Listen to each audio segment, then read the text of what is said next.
जाऊ दे माझ्या लेकराला ताण वाचल भाकरी करायचा. द्या 600 भाकरी. हो, देतो पॅकिंग हा? करून. तिला दाखवतो डायरेक्टच भाकरी घेऊन जातो. बरं पॅकिंग करा. मी बसू का त्या तिथं पण? हा बरं.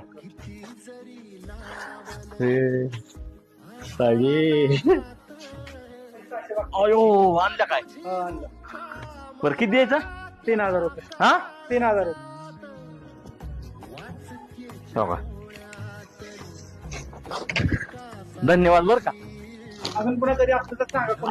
100% माझ्या ताडीचा ताप वाचवायचा आहे मला फक्त. हाय त्याची खुशी घडी भर तू थांब जरा ऐक त्याची धापर लई अवघड हाय गड्या